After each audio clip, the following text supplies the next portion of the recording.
Hi guys, I'm Ed. I'm Harry. Today was the final day of the E3 Expo and we got to try one of the favourite Xbox games that we've been looking forward to. Yes, what was it called, Edward? It was called ReCore. Now ReCore's been announced actually probably about 18 months ago. In fact, I think it might have even been announced at last year's E3. But this was our time to actually get a hands-on time with it, and it was something quite interesting. It was a new kind of third-person shootery game with a very unique art style set in this kind of Borderlands-esque wasteland with and then there's lots of little robots.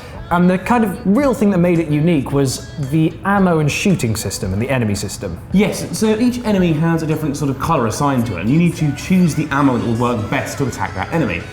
Which means that when you've got lots of them swarming around, you need to be quite frantically switching between which is the best kind of ammo for that enemy and shooting at them whilst avoiding attacks from other enemies.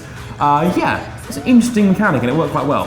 Absolutely, and you're also joined by a kind of robotic dog companion thing that you might see in some of the trailers or gameplay that's on your screen now. But basically you can switch that dog into other forms which make it obviously better at different attacks or doing different tasks. And then there are other little robots you have to pick up which are part of puzzle objectives. It's a really well thought out game, and actually, despite feeling very familiar in its style and being a third person shooter, it did actually grip me and made me go, do you know what? I need to get this, because it just had enough charm, and actually I think it would have a really, really decent storyline all the way through. The bit we played was a kind of short bit just for the demo. There was a final boss that actually neither of us got to because we weren't particularly good at it. But yeah, there's the ammo system, like I said, with the colours, the enemies like that. It really does add a new level of strategy, looking for which enemies to pick off first.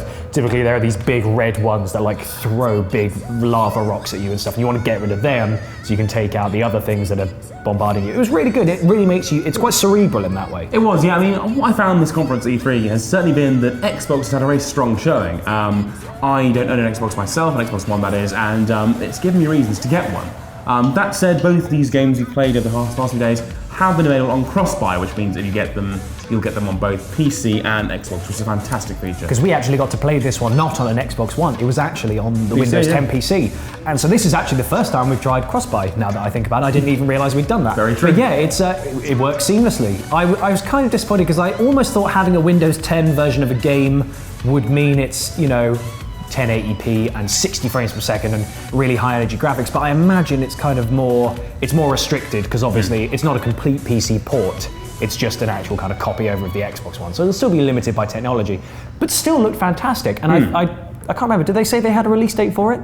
I don't think so, not yet, no. Either way, I'm very excited to actually see some more of it, play some more of it, and another, like you say, a reason to get an Xbox One, I'd say. And a game with great potential as well.